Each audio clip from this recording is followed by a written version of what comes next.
Hooking up is bad for boys too. Now, I honestly think constantly hooking up with people is just bad for everyone in general, but I'm really interested to see this beautiful young lady's perspective. So, Welcome back to my channel. This video is a little bit late, but as promised, I am going to today discuss the effects of hookup culture uh, on men. So okay. oftentimes you probably hear people say things like hookup culture only benefits men, and that's partially true. Mm, benefits men? Does it benefit men only, or does it benefit men more?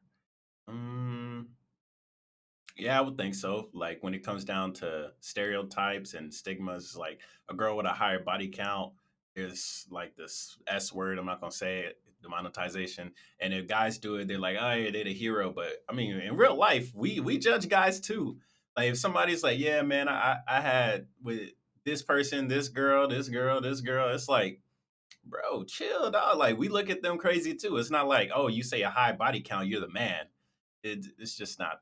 It's not a thing. Hookup culture does predominantly benefit men, but it only really benefits a small minority of men. In fact, some men can't even Mm. take part in hookup culture even if they wanted to. And we can see that this is true because there's been a rise in male virginity as the years have gone by. 1 in 3 men are either virgins or Why? have not had sex in the last year. This large Are y'all a virgin? If y'all don't want to say so, it's okay. If you a virgin, it's okay. It's okay to be a virgin. Look, I ain't gonna lie. I wish I did not have sex with the first partner that I did. I honestly wish I could have waited. I wish I should have waited.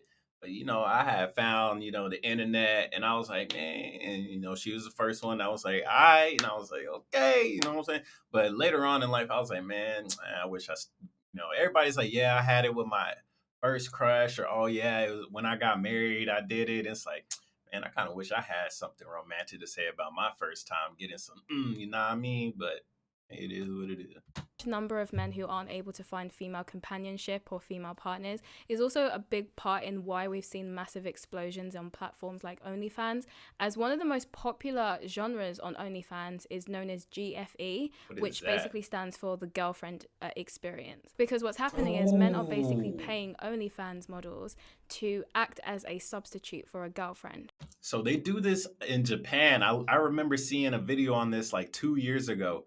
A girl would get on a website and she would be like, I'll be your girlfriend. You just got to pay me. And like one dude was literally paying this chick all the time. Like it was to the point his parents thought they were really dating because he would constantly have to pay for this service. That's going to be a little crazy if the young lady finally finds an actual boyfriend or even husband. And then this guy is just going to be like, what do I do now? It's crazy, crazy world. I don't really know what that consists of, like what kind of content that is, but yeah, they Yeah, basically yeah. What content is that? That is a little weird. Like, does she just send you a video like, "Hey, honey, I'm home from work. Like, how was your day? Like, how's that work?" are paying these models to pretend to be their girlfriend. Another byproduct of this is the rise in the manosphere. So this is Mm. where you'll find your red pill content and your black pill content.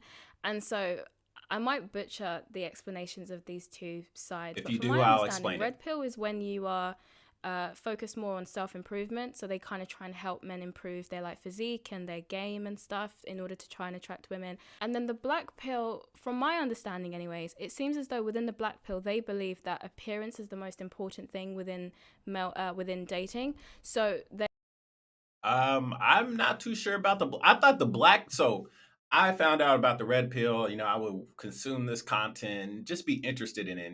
It would help my motivation. Be like, okay, the girls only like this 1% of guys. All right, well, I've been in the gym. You know what I'm saying? Let me try and get some girls. So I've been, you know what I'm saying? But the black pill, I thought it was like we totally just give up.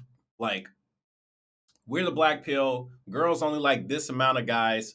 It is what it is. I'm not gonna get there. I don't even care. I'm gonna be focused on making my money, this and that. That's what I thought the black pill was. If I'm wrong, let me know. they basically put forward the idea that wherever you land on the Chad It is what it meter, shall we is. say, in terms of your appearance, is what's going to determine your success in dating. That's my understanding. The red pill's a little bit more optimistic. They think there's still stuff that can be done. Whereas the black pill is kind of like you're born with it or not, kind of. And the red pill is also like, hey, if you don't like it, oh well, on to the next girl. Try and get stronger, whatever. Like, get as many as you can. At least that's what I kind of think the black pill is like. just improve on yourself so you can get the girls that you want. If that's the energy I get from the two. But I could be wrong in my interpretation, but from what I've seen, that's the difference between these two pills or whatever. So how did we get here? How did we get into a situation where there's an increase in incels, there's an increase in lonely men paying OnlyFans models to pretend to be their girlfriend, an increase in men paying money for courses to manosphere content creators? Well, the answer to how we got here is, first of all, the sexual revolution, because the sexual revolution detached reproduction from sex and made sex more so about pleasure and therefore turned it into a leisure activity. Now, this, accompanied with modern inventions such as contraception, helped to destigmatize casual sex. So the sexual revolution, along with... Because it was like, oh, if you keep having sex, you're going to end up getting pregnant. And now that we got condoms and pills and stuff like that, it's like, man, it's not even really a big worry. If I want to, you know what I'm saying, then I'm going to do it. Contraception created the perfect foundations for hookup culture. And what caused hookup culture to explode was dating apps. The reason why hookup culture is so prevalent today is because of dating apps. Right now, men are in control of the mating strategy. And I know that there's going to be a lot of men watching this video who are going to say that's not true, this is all because of women, etc., etc. As it stands right now, that small minority of men that are benefiting from hookup culture are the ones who are setting the terms for today's mating strategy. I'll explain to you why men are the ones who are causing hookup culture, but women are enabling it. So there were some studies done on campuses, and what they were comparing was to see the differences between female mating strategy and male mating strategy. So what they found on these campuses was that whichever sex was the minority was the one who got to dictate the mating strategy, because they were the minority and therefore the highest in demand. What they observed on all of these campuses was that if the women were the ones who were the minority, these campuses had higher rates of monogamy, because women's natural dating strategy is to be monogamous. Yeah, and if so little of them, it's like, okay, well, if I got one of the 5 girls on this campus, I might as well lock it down, because if I don't, I might not get the smash again. So that makes sense. But on the campuses where men were the minority, these campuses had higher rates of hookup culture, because men's natural dating strategy. There's 200 baddies on this campus. Boom, bam, bop. On to the next. We ain't gonna stop. So it makes sense. I'm picking up what you're putting down, young lady. Is polygamy, which is when a man has multiple women at once. So the reason why we have higher rates of hookup culture in our regular day-to-day society is because our dating nowadays is predominantly done through dating apps. And the issue with that is that there's only a small minority of men that women actually want within these dating apps. Because dating app data shows that women only swipe right. I can't remember which way is the I'm about to say, don't throw out no wrong statistics. Somebody gonna be in the comment section. Nah, you're wrong. It's not 10%. It's 12%. Which way is the bad way? But whichever one's the good way, women only swipe that way 15% of the time. So what's happening is, because there's only a small minority of men that women want, that means that the men, because they're the minority, they've got to set the terms. So what we're seeing happening on these apps is what we were seeing happening on those campus studies. And in the same way that on those campus studies, we saw that if you have a small minority of men that most of the women are trying to pursue, the men get to set the terms and they will have hookup culture, because a male's natural dating strategy is polygamy. I hope that made sense, because I feel like that was a bit complicated. But that is basically the reason why hookup culture is so prevalent today. Need some research. And women have enabled it because women have decided to comply with this standard as opposed to rejecting it.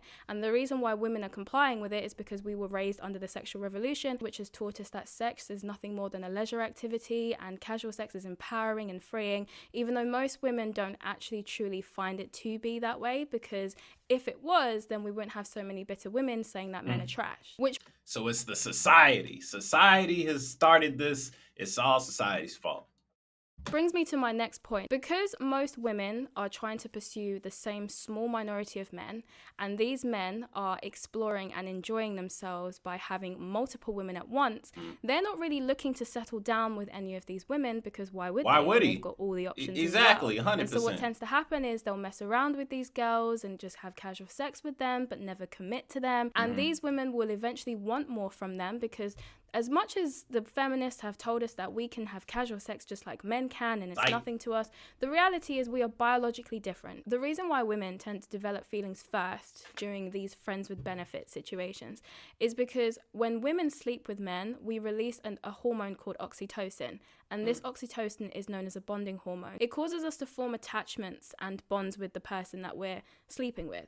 And so if you have a friends with benefits situation with a guy, you're releasing this hormone when you sleep together. And so you are developing an attachment to them. And that's the reason why women typically tend to be the ones who develop feelings first. Man, science is crazy. I ain't know nothing about that. I thought they just liked the, the yummy.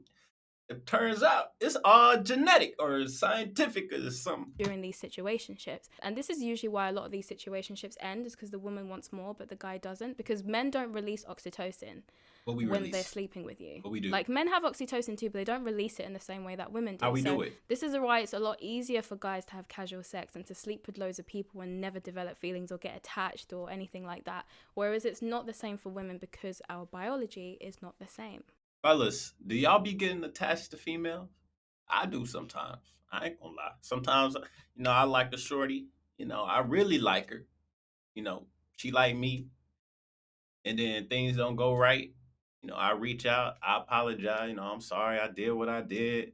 And I miss you. You know what I'm saying? Come back. And they like, nah, fuck that. Get out of here. And I'm just like, damn, all right. And then some couple months later, they hit me back up again. They're like, come on, man. Like, when I'm single, nobody want me. As soon as I find something, knock, knock, knock. Hey, what you doing? How you been? What you up to? Oh, okay, haha. Hey, you want to hang out? Like, come on, man. Come on, dog. Regardless, women still engage in this anyway because most of them don't actually know this information, and this has polluted the dating pool, because what will typically happen is a woman will get with one of these top 15% guys who has no intention of settling down yet because he's in his prime, and then she'll develop feelings for him, she'll want a relationship with him, he's not really interested in doing that, so then they go apart. And then the problem is, if she experiences this multiple times, she will eventually develop resentment and bitterness towards men because she thinks that all men are trash. All men are trash. And then she will go back out into the world with this new hatred, traumatized outlook. And so this is a problem for the other, say, 85%. That's your home. Whenever you get married to your significant other, your homegirl, she over here side eyeing. It's like, it ain't gonna last. And then if y'all do end up divorced, because like what, 50 or something percent of marriages end in divorce, she'll be like, see, I told you he wasn't good for you, even though they were married for like 12 years before they got divorced. It's like, yeah, I knew he wasn't good for you. Like, I mean, he was good for 11 years, apparently. What the fuck? Of guys, because they all kind of get lumped in together into this whole men are trash thing, when really it's the men that women are dealing with that are trash, because most women are pursuing the same small minority of men, and they're all being screwed over by that same small minority of men. So the reason why most women think men are trash is because they're all sleeping with the same guys. So far, I do feel like I've only spoken about the negative effects. So it's the top guys that are trash. Ladies, come down here to the 6s, the 5s, and the 4s. We'll treat you right. Of the 85% of men. And to recap what those are, it's that they have higher rates of loneliness because they are invisible to most women, because most women are concentrating all of their attention to that top 15% of men. The second, my tea's gone cold, I'm wondering why. Get out of bed at all. And consequence of that is that these men are becoming quite bitter and resentful of women because of the current dating scene. I get the feeling of being resentful towards people who've made you feel worthless. I get that. However, I think it makes more sense to be angry at the culture as opposed to angry at the individuals who've been raised by said culture. But it's easier to get mad at the individual. I mean, how you gonna get mad at the culture? Be like, yeah, man, the culture is the reason why. It's like the people that always complain, yeah, man, the government's corrupt, man. Fuck the government. I don't give a fuck. It's like, okay, well, what are you gonna do about it? I'm not gonna vote. Okay. Do you know what I mean? For the men who get to participate in hookup culture because you are one of the studs, your time is also limited. It's all fun and games when you're young, but if you are one of the men who are considered very attractive and you are very popular with the ladies, conventionally, conventionally attractive. That's me. Conventionally, that means I'm like a 6. Conventionally, right? Is that how it works? I don't know. have a certain time frame to jump out of that hookup culture lifestyle. Otherwise, you too will have the same negative consequences that women have for taking part in it. So But isn't like the window gap like a lot larger? Like if you're a 25-year old woman, you got to jump out the window around age 28. I turned 25 yesterday. I don't got to jump out the window until I'm like damn near 40. And even then, I still go to the gym regularly. As long as I don't get injured, God forbid, whatever, knock on wood. As long as I don't get injured, I plan on going to the gym until I'm like 70, 80 years old. So I still might be conventionally attractive. We'll see. in my last video, I shared a video of a woman who didn't prioritize settling down when she was younger, and she was discussing the struggles of being single and unmarried at 46. Does she have kids? Because that affects it. And today I'm also going to share a story of a man and his experience in a similar situation. So someone posted on Quora, is it hard to live as a bachelor your whole life? And so this was the top reply. Ooh, I gotta hear this. It was really popular. It got 1.1 million. As a semi-bachelor type of guy, I ain't balling, I ain't got no mansion and all that stuff. I ain't big or nothing. It is, man. It does get lonely. You have girls come and go, whatever, buy new shoes, new car, whatever. It's just like sometimes at night I just be like, man, this shit don't even really mean nothing. And then I wake up the next day, look in the mirror, say, man, you got this. I go to the gym, I get home, I go to work, and then, somebody hit me up or I hit somebody up, and then we do something, and then we go on to the next day. Views and 21,000 likes. And so this is what they said. Yes, it sucks, and it sucks more as you get older. Speaking as a single 54-year-old man who has never been married, I can tell you that you ain't missing out. Being alone as you get older is a scary and unpleasant proposition. As you get older, you become more aware and sure of your values and what you want. If you are not careful, you become inflexible and unable to negotiate those values. In the meantime, I see around me people my age who not only have experienced the trials, pain, and joy of child rearing, but are becoming grandparents. For a long time, while they were changing diapers and coaching Little League, I was practicing for triathlons, traveling the world, doing whatever activity struck my fancy. Sounds good. And driving expensive cars. But they were the winners in the long run. Yes, some, perhaps many of them divorced, but they still have their families and children. So family is what matters in the end. All right. Experienced the joys of transferring their knowledge and love to another generation of themselves, and they formed intimate bonds with someone special that exceeded mere friendship. I don't regret the good times I had, or the adventures, or the exciting romantic rendezvous, but I think all those things pale in comparison to sharing consistent, cohesive moments with someone you build a future with and plan to grow old with. In addition, the silence of being alone is deafening. You can fill your hours with activities, reading, volunteering, and more, but coming home to an empty house and wondering who will find you if you die alone in the middle of the night and who will even care is one of the most pathetic fears of an aging bachelor's life. I still live in hope that somewhere out there is the love of my life, waiting to be discovered somehow, but it's with increasing fear and doubt that this hope is threatened. So those are the... Jeez, my man going through a crisis. Look, I've lived a nice life. I'm turned 25 yesterday. I've traveled. I'm in a foreign country right now. I'm from the States. I'm not in the States no more. I've traveled. I've done this. I've done that. I've fallen in love. I've been married. I've been divorced. I've done a lot in 25 years. And I can honestly say I kind of get what he's saying, but not to the extent where I can really relate because I've already been married. I've already had committed, faithful relationships that just didn't work out. It's just like he's really. I'm not going. It's hard to say this without sounding like whatever, but it sounds like he's really just over analyzing and really tripping, bro. You're 54. You've traveled the world. You got money. You can find love. Is it you think the person that you're gonna find love with is using you for money? I mean, maybe, but then at that point, you might as well just find a woman that also has money. That shrinks the pool a lot. But if you really want to go find that woman, then go find her. What's stopping you? You got the money, you got the ability. If you're handsome or conventionally attractive, just go do it. I mean, if I sound arrogant, just let me know. Maybe I sound arrogant. Maybe I'm wrong. I don't know. Like I said, I kind of get it, but I don't fully understand because I'm not 54. So I don't know. Maybe in like 20, 25 years from now when I turn 50, I'll be like, yeah, or maybe 25 years from now I might be married with kids. So who knows? I don't know. We'll see. The confessions as someone who chose the life of being a bachelor, it kind of reminded me a bit of something that Joe Rogan said. If I find the clip, What I'll did Joe put it Rogan in the say? He video. said a There's lot of shit. psychological needs that are just as valuable and important as physical needs. Like we know we have needs for nutrients, we know have needs for water. We have needs psychological for all sorts of different things. Our communities are incredibly important. Love is incredibly important. Family is incredibly important.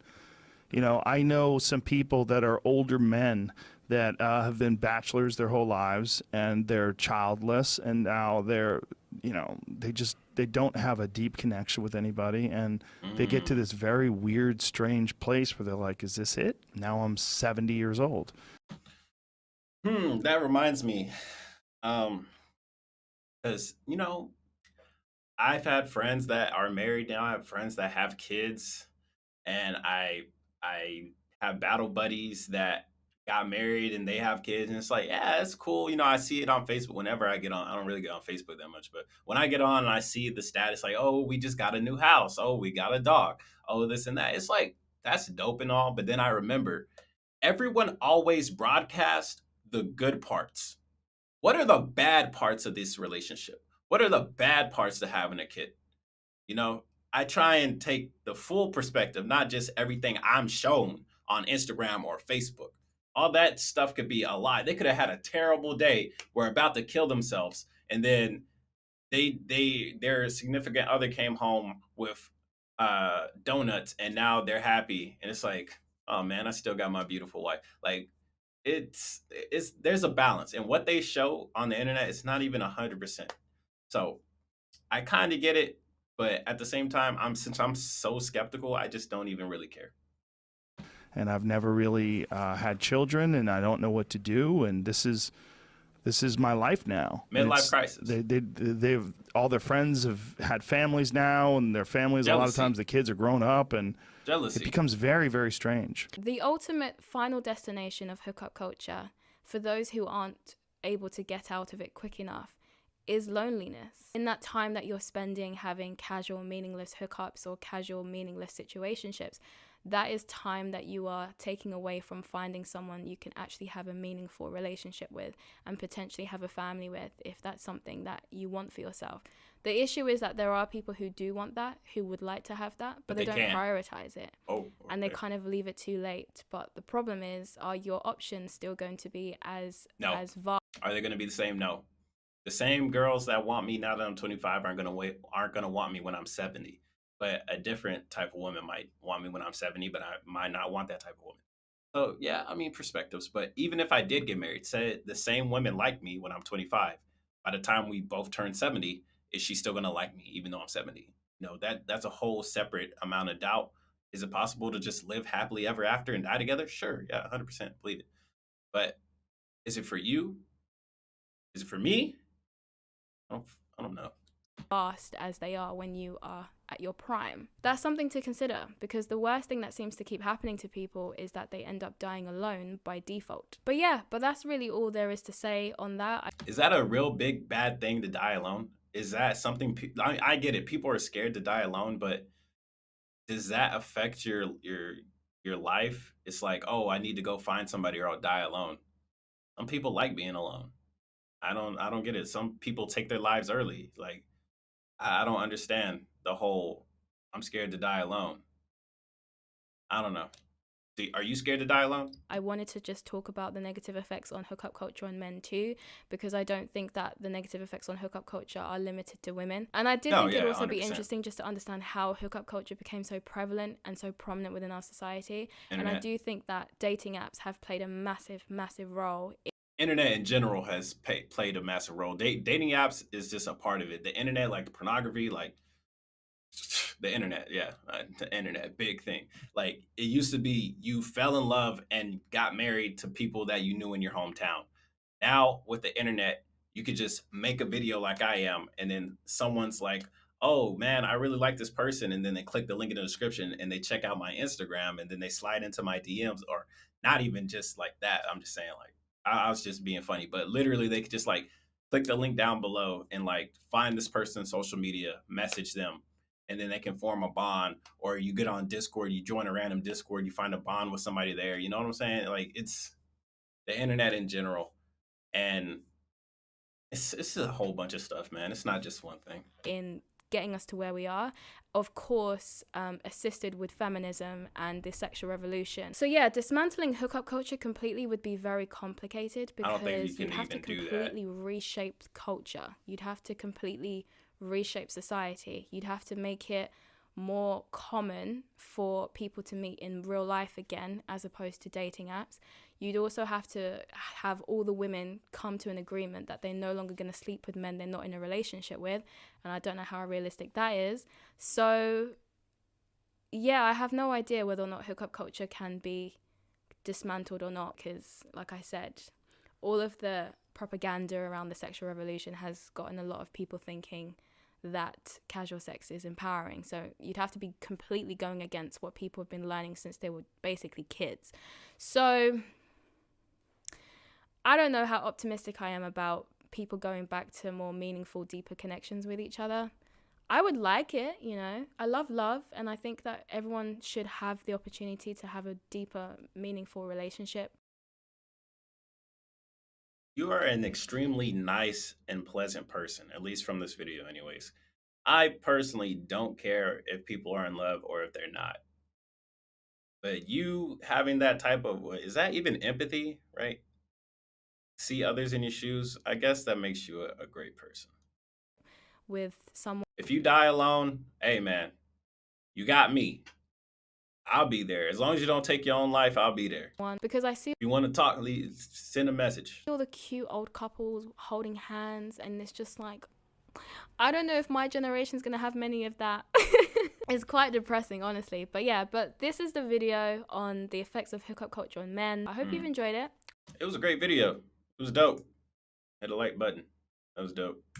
Actually, do you got any more videos like this? What is your channel? Let me see this channel. The anti-child pet food. Wait, what? TikTok. Okay. Well, I don't know. That video is amazing. Please do more of those. I thought that was dope. Anyways, it's your boy. It's your boy Miss, man. I already said everything I had to say about the video. The video itself was good. I think hookup culture is bad for everybody in general, even though I participate in it. I mean, there's a lot of people that know crack is bad for them, but they do crack anyway. You know what I'm saying? I'm not saying it's a good thing to know you're doing a bad thing, but just being aware, I guess, is one step in the right direction. Anyways, it's your boy Miss. Comment, subscribe, all that good stuff, and I'll see you guys next time. Peace.